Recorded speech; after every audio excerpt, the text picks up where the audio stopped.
welcome back, ladies and gentlemen, to the GSL Team League.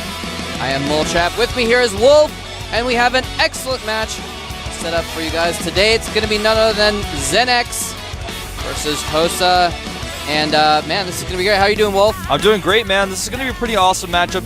These two teams are so underrated right now, and I got to say I'm really impressed with them and how they've done here in our first season of the GSTL, the first real season. Now here's ZeNEX coming down the line. The ZeNEX theme song is called Nerd. Yeah. Look at those nerds, man. It's actually pretty cool. I like that. Yeah, it sounds pretty good. I'd get pumped to this song. So you can see their lineup a little bit smaller than usual today. Yeah, they are missing one of their star players today, man. Yeah, Coca is at MLG this weekend. Very true. And of course, he has recently been adopted in some way, shape, or form by Slayers. The actual contracts of that are up for debate, but oh, look at her. She's embarrassed to get the ZeNEX flag. That's not embarrassing. She should be so happy. She's just embarrassed to be on camera. Oh yeah, no one could be embarrassed by that. There's no way. Yeah, there's 5 of them there, so. Yeah, not a whole lot on the bench today. And let's go ahead and take a preview of the ZeNEX team. There they are, Byun, Suho-Shin, and Hack. And Suho-Shin, you told me was Line. Yeah, that's Line. He changed his ID again. And I don't even be sure he's like blacked out right now. I know, man. I don't know what that means. I'm guessing weird. That means that either they didn't have a photo of him or he's actually just like, he got plastic surgery. He's gonna come over here today. He's gonna look like, you know, the Celebrity Rain or something like that. You never know, man. And their closer is Puzzle. Yeah. Puzzle, of course, has been performing very, very well in Code A and now in Code S. Yeah, very strong Protoss player, just coming out of the woodwork recently. Yeah, he's always been well known in Korea, but has broken up through the top recently. Now, interestingly enough, they don't normally use Puzzle to close. They use him to use a second or third player. Now here's a race distribution: 3 Prosses, 3 Terrans, and 1 Zerg. So not a whole lot of Zergs on that team right now. Not a whole lot at all. 1 is definitely not a lot. Yeah, usually they end up closing with Byun, but I don't know. Today it might be different. Yeah. Now there's their roster. You can see a little bit smaller, no longer having Coca on the roster because he's been adopted by Slayers. He's like a stray kitten or something. He got adopted. He got adopted by Slayers, man. They haven't taken him in to get his shots yet, though, so he's not living at the team Yeah, it's house. kind of expensive to do that when you get a new kid. There's Line. He's right there in the front row in the middle. He looks normal. He didn't get plastic surgery. Nope. Not that we can tell, at least. Maybe it's just really good. And here's the NS Hosa team coming out to Drunken Tiger. Their team they've got a massive roster, and this isn't even their entire team. This is just their GSTL roster. So yeah. You can see they have a lot more flexibility in what they can do simply because they have more players here. Well, they all live at their school. Yeah, at the Hosa University. So a lot of people to work with there. It's really cool that you can just see this university-sponsored team. Shows that can really happen. I mean, it could happen in North America and Europe as well if you guys try to get funding. I know some schools already have StarCraft clubs and StarCraft teams that are funded by their schools, so you guys could get into that too if you're at a university and you're like, well, we don't really have one. You should start one. That's what you should do. Oh, look at this guy, man. He's not embarrassed. He is totally stoked to get that Manor Banner. Yeah. Yeah, man. I mean, a lot of colleges in North America and other places have CSL teams now, Collegiate Star League teams. Yeah. Check around for that. There's the Hosa. Now, we were talking about TSL's logo earlier. What is Hosa's logo? Yeah, it looks kind of like an H. Do you know what that is? I guess it could kind of be like a sideways H, and then it could also be an S if you look at it in another way. Or is it just like a crazy ninja star thing, or is it just like a... I don't know. I don't know about that, man.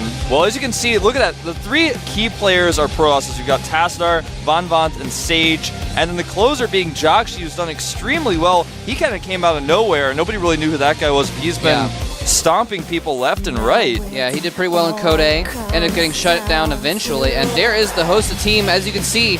So when we show these graphics, if the yellow goes all the way to the corner, the different lines represent how many kills they got on that team. So that means they beat FXOpen, they beat StarTale, and they beat FOU. Yep. So NS Hosa is, I believe, in 1st or 2nd place of the division. Yeah, I think you're right. Now, here's their entire lineup. You guys can see. Whoa. a lot of players there. There's a NS Hosa Seal fan in the audience today, I noticed. Oh, really? Making a cheerful for him. I'm like, who's Seal? Well, Seal, he's played okay.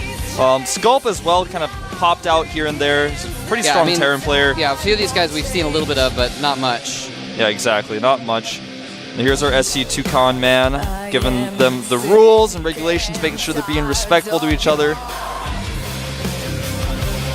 Looks all serious. Yeah, you really did, man. I was like, I'm speechless about how They make serious he this is look right like now. it's part of like a drama or something like that. These guys are getting chewed out. So, this is going to be one of our closest matches I think we've had at the GSL. Now, here's our standings. You can see NS Hosa is #1 right now, currently, just slightly above StarTale. Both having the same record, but because of point distribution, they're just one higher there. And ZeNEX way at the bottom. Yeah, and so this match, it's interesting. It kind of doesn't matter for ZeNEX. Even if they win today, they're not going to get in the playoffs. Exactly. But it matters for Hosa because they're only 1 point away from StarTale. And that first place spot is a lot easier than the second place spot. You have to play less matches to get into the finals. Exactly. So if they only win 4-3, or if they even lose, well, if they lose, then they'll be 3-2, and StarTale could take them over for the top spot. Even if they win, if they only win 4-3 and StarTale wins 4-0, they will actually take first place. Yeah. And so it's actually really important, not this match, but every single game is going to be totally important for Hosa. You know what's also kind of funny is that our third place team, IM, has a -1 point distribution, but they're going to the playoffs. So that's a little bit weird how that worked out. I think it's because of FXOpen's little all-kill they sneaked in there. That's right. That's how they got dragged down. That's right, man. Anyway, so we're going to have some good stuff here today. And again, you know, ZeNEX, it's going to be hard for them to really get. They're not going to be able to get anything out of this. Yeah, they're not going to be able to get a whole lot out of it. It's for the pride. But it's always the pride. And, you know, people will sometimes say, like, oh, like, it doesn't matter, so they weren't even trying. But no, that's not really how pro gamers work. Especially not in Korea. Exactly. Even if it doesn't matter at all, they just can't not try their best. Exactly. They're going to try their best just for their own personal pride, you know, their own record, their own esteem, regardless. Yeah, hardly anyone would have the attitude of, well, I guess we're just going to lose, so we're just not going to try. We're going to 6-play every game. No, it doesn't happen. It just doesn't happen. Yeah, I've actually seen that happen in some other tournaments, like outside of Korea, where like if it doesn't matter, they just like mess around and don't even play seriously, or they'll even sometimes the lesser seed will actually be more advantageous, and they'll like try to lose, and both players are trying to lose, and it turns into this hilarity, you might say. Hilarity would ensue. Hilarity would ensue, but not in this one. No, not quite. We're going to take a look at our first players. Yeah. Beyond coming out here first for ZeNEX. Not a choice that either of us expected. We didn't expect to see Beyond out first. He's one of their top players. Definitely one of the best players out there right now. His record is 50%. That's a lot of games played, though, to have a 50% record. It's pretty impressive. Making it all the way to the round of 4 in July Kodas. He beat Bomber to get there. Got to the semifinals. Yeah, and that was that series 2 where like Bomber owned the crap out of him for 2 games and then like stopped playing. Yeah, that was weird. Bjorn was like, all right, well, I guess I'll just take 3 games to get to the semis then. And if I'm not wrong, Bjorn lost this time to Lucira, and Lucira actually was down in a few of those games and then came back to beat Bjorn, so it's kind of ironic that that's the case. So Bjorn actually got a puppy as well after. Yeah. And he brought it to the studio the other time. It doesn't appear to have brought it to the studio today. Yeah, he said if he won, if he got to the semifinals, he would get a puppy, and he did. It's freaking adorable, man. Here's his competitor, NS Hosa Tassadar.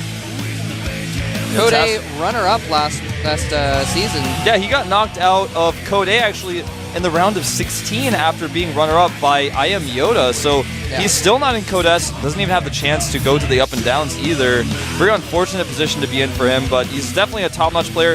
His PBT was doing really, really well, but recently that's actually changed significantly, losing to Yoda quite badly, actually, 2-0, and then losing to some other Terrans as well recently. So he looked so solid versus Terran, and now not so much. Yeah, he's actually been kind of on a losing streak versus Terrans recently. He's mostly played Terrans, and aside from like a couple wins here and there, he has been losing pretty much everything. So Tassadar really has to pick it up here. I mean, he got a couple wins against Phoenix. You know, Phoenix coming out of Peru, of course. But other than that, losing to Noblesse, losing to SC, losing to Nuclear in the up and down matches, losing to Yoda and Code A. Terrans have just been his nightmare lately. Yeah. So Beyond, I think, definitely has the advantage going into this, at least in the confidence area of things. But let's find out what's actually going to happen. Tassadar versus Beyond. Who's going to win?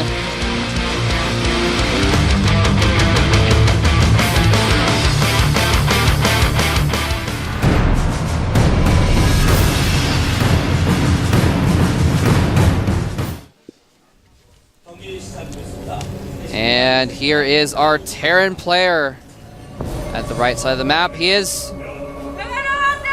ZeNEX Beyond. And didn't give us any time there.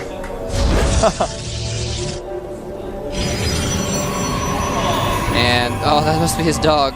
It's a pirate dog, It's man. a pirate dog holding his nose, apparently. All right, and here is his competitor. Got second place in Code A last season. NS 호서 테스다르. And it's Hoso Tassadar. Really strong Protoss versus Terran previously, but just has not been showing that recently, man. Yeah, I have to say, Tassadar really impressed me when he made his last run through Code A. Not this season, but the season before, where he crushed even Ryung. Just went through so easily without any problems, and then, like you're saying, has just not been doing well against Terrans. And then he just kind of fell apart. Exactly. See what he's got in store for this map, though. It looks like he may be planning on Nexus bursting, and I just made that into a verb. He's Nexus bursting here on Terminus. It's a huge map, makes a lot of sense, and he's going to go ahead and go for it. Nexus first goes down. Now, of course, Beyond has taken gas, and when he sees his Nexus first, he's going to have a lot of different punishing opportunities, especially because they're at close positions. Close positions on this map doesn't mean it's extremely close or it's, you know, steps of war close or anything like that, but it's pretty close.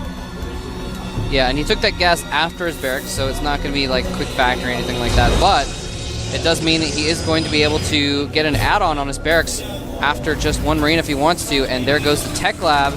Marine is out, going to try and stop that probe, and oh, I think the probe had a chance to get through and maybe see the Tech Lab, but didn't want to risk it, wanted to get out with its life instead. Coward! I talk about this a lot. Sometimes it's more appropriate to run up there with the probe. It's a personal choice, it's like a stylistic choice. You know, if you lose the probe, it hurts if you don't see anything, but if you do see anything, it may be worth the risk. Next is getting pretty close to being done here, as is the gate. We're going to see a Cybernetics core immediately. He's going to want to get the Zealot out first, of course. There's the Zealot. Because if you don't have those Zealots out to defend this, you can't just rely on the Stalkers. You have to have a pretty good mix. It's very difficult to hold that initial Marauder Marine, concussive shell, usually with 2 SCVs, timing attack. They bring 2 SCVs to 3, and they make some bunkers. It's very difficult to hold that push at these positions with the Nexus first. Yep. Yeah, I mean, you get your tech out so late with Nexus first that it's really a struggle to deal with anything. It looks like, well, we didn't get a shot of it there. He's trying to fake a bunker there for a second. But yeah, here comes a Marauder with concussive shells. They can kite that Zealot all day. Oh, almost lost track of it. Zealot turns around. Delicate dance, but a dance of death for that Zealot. And SCV taking a little bit of damage there. Unfortunate to be him. Now here comes the bunkering part. I mean, Tassadar, he's trying to chrono boost out the Stalker. He does have one Zealot out, but that's all he's going to have here. He's only got one gateway. He doesn't even have a second one on the way just yet. And it's going to be almost impossible for him to hold this Nexus. Now the second Marauder is going to arrive here with some good micro. I think Tassadar's in trouble. Starting to lose some probes. Needs to target down the SCV. Looks like he will get it, but there's still another SCV. And he loses the other SCV, so the bunker will not finish, but still losing so many probes here. And I don't believe he's sending another SCV to join up with this either, but he can still leave that building there as just a little blockade to get in the way, keep probes and Zealots from getting towards him, and cancel at the last moment. There it goes. But there are 3 Marauders there, man, and those Stalkers cannot get away with the concussive shells. Probes are trying to get in the way as well. but I think that's the end of both those Stalkers, maybe, if he targets them down, going for the probes instead. The Marine's just doing some extra damage to these probes. The Marauder's staying alive. Some beautiful micro by Beyond. The Stalker falls as well. And look at this. Keeps the Marauder alive with 3 hit points. Oh, no. Oh, the probe gets the last hit on the Marauder. Nicely done, probe. Well, during all of this, Command Center has gone down for Bjorn.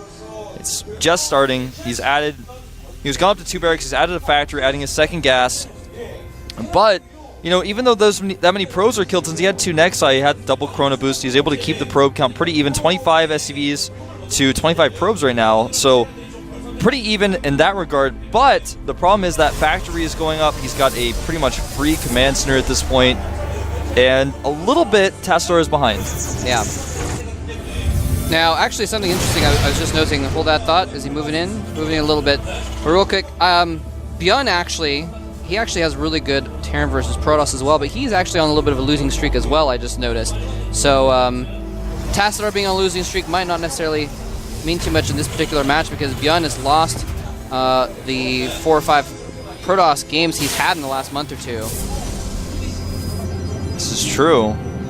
Anyway. Could affect his mindset a little bit. Just dropping some stats on you. Yeah, and that's the thing is that kind of thing does actually affect your mind. And these players are not terribly experienced players, so that kind of thing might affect them. Here he's pushing in with a little bit of a poke. Yeah, he needs to be careful he doesn't get trapped by force fields, though. Yeah, those force fields, if they get dropped, man, he's going to wish he hadn't moved out. He does have stim, so he can use that to retreat if need be, but if those force fields get dropped, he's not going to be able to do anything. And it looks like he's going to sacrifice the Marine. Perfect move there. Always have to do stuff like that if you're being pursued. You sacrifice 1 unit, cause all of your opponent's units to attack so you can get away. Great choice by Bjorn. Nice. Now back at home, he's got a second bunker on the way. His Command Center is up here. And essentially, Tassadar's gone up to 4 gates, so he's going to put on a little bit of pressure with these 4 gates. It's like a 9-minute 4 gate. And with these bunkers, though, for Bjorn, he's going to have to back away, even though he has a decent amount of force fields.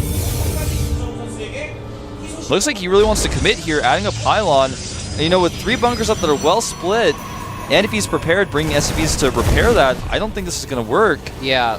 It's a huge commitment.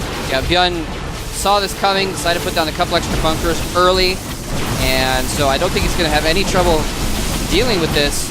He can repair, but there's still just like, even if he force fields repairing SCVs away from the bunkers, there's just not a ton of Protoss units there. Now he is going to warp in another 4 to 8 before he attacks. And plus, he's got medevacs up, man. Like, those medevacs are going to come in handy so much as well. He's got stim medevacs and custom shells. He's like not even using the bunkers. He's like, well, I don't need this, man. And he's going to try and look like he's going to try and catch some of those retreating units. Yeah, Tassadar needs to go back. He realizes this. He goes back. He's done some damage to the rocks, forced the bunkers. Now back at home for him, he's researching blanketing +1 armor. Starting to get those upgrades out for his units. Hasn't gotten the robotics yet. Doesn't want to do that. Going to be going very gateway heavy. That's really Tassadar's style. Likes to avoid using robotics until the very end. Yeah. Now Bjorn, he's actually started on his upgrades already, so he's actually going to be a little bit ahead. He's going to have +1 weapons before armor is done. Well, it may, with Chrono Boost, if he constantly Chrono Boost, it may come out at the same time. But either way, he's not really going to get too much mileage out of those that armor upgrade, but if he commits to keeping up with those upgrades, he can overtake him by chrono boosting those upgrades, and that's really why you see Terrans start their upgrades earlier on, because otherwise they can just get overtaken in the late game. Very true. You see that happen a lot. Sometimes games are won just simply because of upgrades in this matchup. And probably going to see charge research almost immediately after this. Blink is finishing up, and this attack could do a lot of damage. He's going to elevator 1 Marine up here just to see what's up there. Kind of funny how that worked out. And these Stalkers, luckily they had Blink, or that could have been really bad. There are a lot of Zealots here though, and some Sentries at full energy. There aren't any Ghosts in the mix just yet. Needs to get out of there, does not want to get caught. Yeah, that was a close one for both players. Tassadar kind of had some of his troops a little bit out of position, but Bjorn, yeah, he easily could have gotten trapped there and lost his army. Now both of these guys being very aggressive, kind of we see this trade where Tassadar gets aggressive, and then Bjorn gets aggressive. They both fall back. What's going on, though, back at Bjorn's base is that he has a 3rd Command Center up. It's starting to mine right now, and there's no 3rd Nexus just yet for Tassadar. He's going to start that right now, actually, as I'm speaking. Yeah. But he's already a little bit behind. There's going to be 3 orbitals out for quite some time. He's going to have triple mules. Triple mules not something you want to be fighting against. constantly keeps checking, do you have any ghosts in the mix? How many medevacs are you making? Are you making Vikings? I really like the fact that he just keeps sending units out, probes, zealots, because he doesn't have any observers just yet, so he can't send those. So he's just still getting intel on what his opponent's doing. Does he... I don't think he even has a robo yet, does he? No, he's completely skipped it. Yeah. That's really his style, and something that Tassadar also does, that you guys have probably seen if you've watched a lot of his games, is a lot of the time he gets the Templar Archives and doesn't get Storm at all. Now you can see it on the production tab, you guys will see it when it comes up. He's getting Storm now, but a lot of times he does avoid using Storm and just uses Archons instead. That is true. It's really an interesting thing, and then he keeps a few around to feedback the medevac still, which is actually really effective because it not just does damage to the medevacs, but it makes so they don't have energy. They heal a lot slower. And that's very important when you have a gateway heavy army to make sure that you can keep that healing down. But yeah, still no robo. Storm halfway done, +2 armor, about to finish, +1 weapons on the way as well.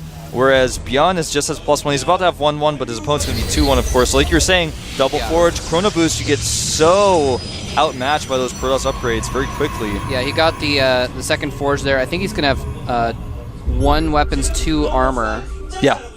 And I believe Beyond stopped making upgrades after 1. Well, he went on to the 1 armor, so it's going to be basically 2-1 to 1-1. Ooh, Storm is going to be done here when this attack hits if Beyond decides to commit. A little drop over here. Only about 5 Marines in that drop, though, so it was cleaned up very quickly. There was a crucial moment right there when like 3 of Tassadar's major upgrades were not quite complete yet. It might have been a good chance. Hold that thought, though. A little bit of a battle going on in the middle of the map. Forceful does not catch any units. He's actually kiting the Zealots really well. Yeah, he's not blinking forward for some reason to chase and losing a ton of units here. But remember, he does have Storm. There were no ghosts in this composition. The few ghosts are back at the natural. There they are now. Another command center going up for Beyond. Beyond controlling the map very well here. That is a lot of racks. That is a lot. Yeah, and with those 3 bases, with the triple mules, he's going to start putting out tons and tons and tons of units.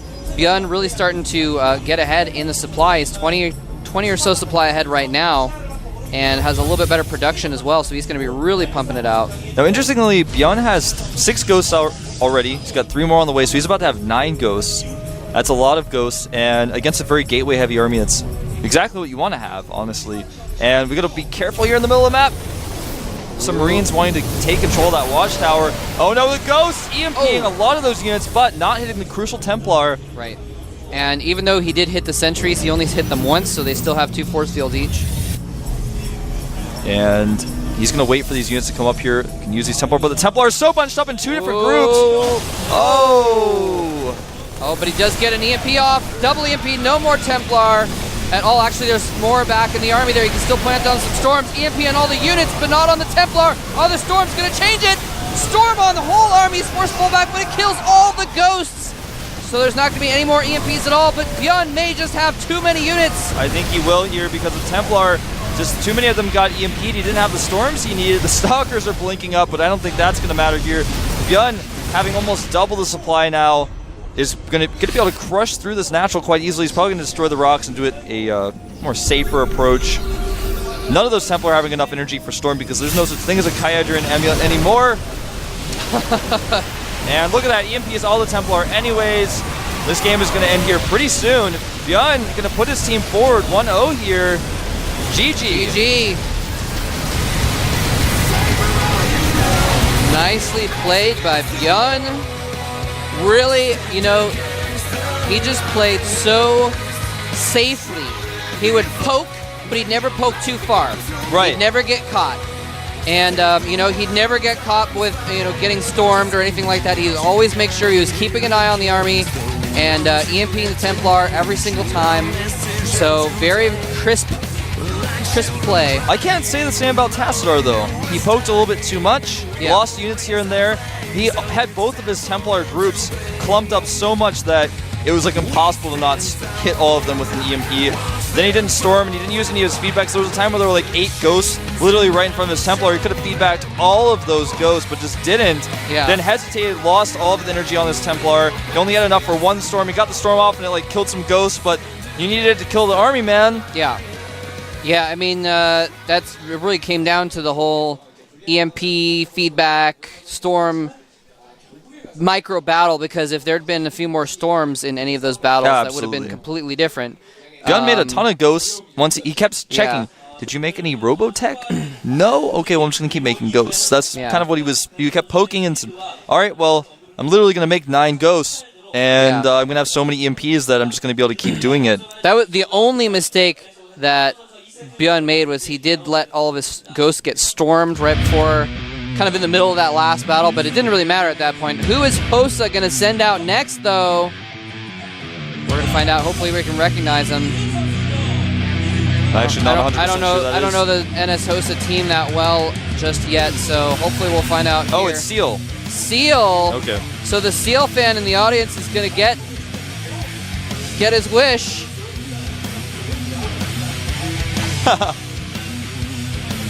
And You showed us as cheerful. We know what it says. we know what his cheerful says. All right, so you can see his win rate, not too impressive.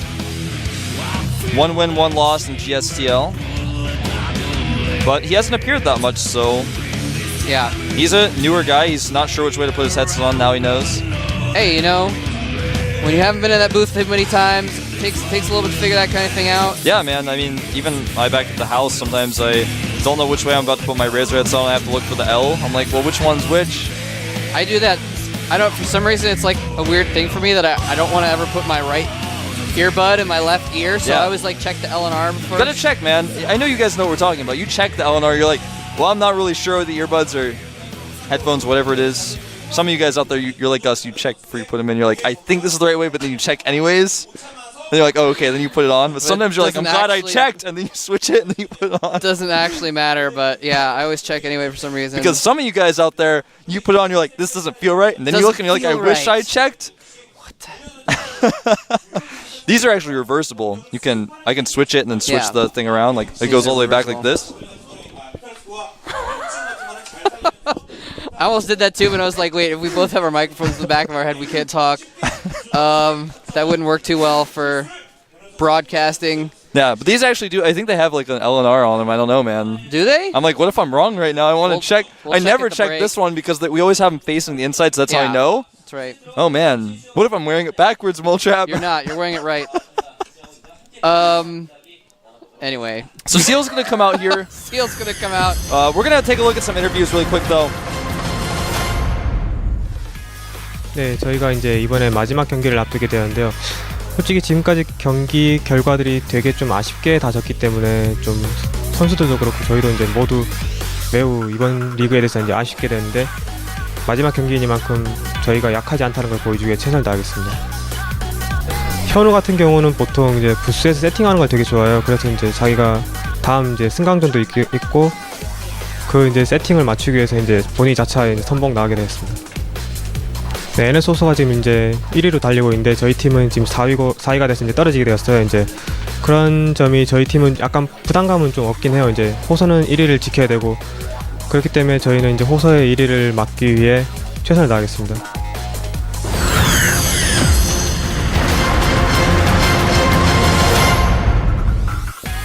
네, 자신 있고요. 제넥스 팀이 지금 탈락이 확정인 가운데 하는데 좀 여유롭게 하실 것 같아요. 근데 제 생각엔 오히려 그게 좀 더 저희한테 좀 불리하게 작용을 하지 않나 싶기도 한데 오늘 저희가 저번 경기에서 IM한테 올킬 당한 이후에 이제 철저하게 준비를 해야겠다는 그런 걸 좀 얻어서 이번에 많이 준비를 했습니다. 그래서 오늘 확실히 이길 자신이 있습니다. 네. 네, 요번 시즌 1에서 경기가 저희 팀한테 상당한 많은 의미가 있었던 것 같아요. 여러 선수들한테 자신감도 많이 얻고 그리고 분들에게도 저희 선수들을 많이 알릴 수 있는 기회였기도 하고 그리고 저희 팀 자체에서도 많은 자신감을 얻을 수 있었던 것 같고 그래서 다음 시즌에서도 더 좋은 성적을 낼 수 있을 자신감을 얻었고요. 마지막 플레이오프 진출하고 그리고 결승 무대까지 가서 우승까지 해서 꼭 좋은 성적 거둬서 마무리를 하도록 하겠습니다. 네, 제넥스 감독님, 팀이 이제 탈락이 확정된 상태에서 저희랑 경기를 하는데 저희도 좀 약간 여유가 있고 제넥스 팀도 여유가 있는 상태에서 경기를 하는 것 같아요. 네, 오늘 지면 그래도 저희가 2위로 갈 가능성이 있기 때문에 오늘 무조건 이기겠지만 고춧가루를 안 뿌려주셨으면 좋겠습니다. 만약에 뿌리면 저희는 잘 피해서 오늘 이기도록 할 테고요. 제넥스 감독님 요즘 많이 힘든 거 저도 알고 있는데 파이팅 하셨으면 좋겠습니다. 네. Alright. So, both teams very confident. Yeah. Both teams wanting to win here. Like you were saying earlier, this isn't too important for either of these teams, so neither of them feel a ton of pressure. No matter what, and Hosa is going to go to the playoffs, no matter what ZeNEX is not. Ow, my eyes. ZeNEX pouring salt on Hosa's eyes, apparently. I don't know, that's a weird cheerful. That's a little, it's painful. I've never experienced that before. I don't really want to. I don't want my eyes to get dried out like that. No. That could be bad. What if it was it looked like red chili pepper, man? I think that would be worse. Oh, really? Yeah. I'd like to put that on my pizza, but not in my eyes. I don't know, man. I think I I'm gotta just go gonna ask this guy, be like, well, I'm sorry, what was that cheerful about? I think what I'm gonna do, I think my plan is just to avoid putting any powdered substances on my eyes. My plan is to avoid that guy over there, man. Yeah. I don't want him to put anything in Good my point. eyes. I don't want to have to say, ow, my eyes. There are our players getting ready for the game. Now, I did have a chance to look up Seal. He actually used to go by June, Yes. and that's his name is Lee June. And he actually beat Bomber in Yeah, the that's very GSTL earlier impressive. this season, which is an impressive thing to be able to do. Now, on that same vein, though, he also did lose to Jock G recently. And Sculp, right? In an iCup tournament. What's that? And he also lost to Sculp No, as he well. actually beat his he teammate Sculp. Okay. But that was a couple months ago now, so. But yeah, point being, haven't seen a lot out of this guy. Not sure what he's capable of. Let's find out if Seal can bring it home or if Yun will take a 2-0 lead here at the GSTL.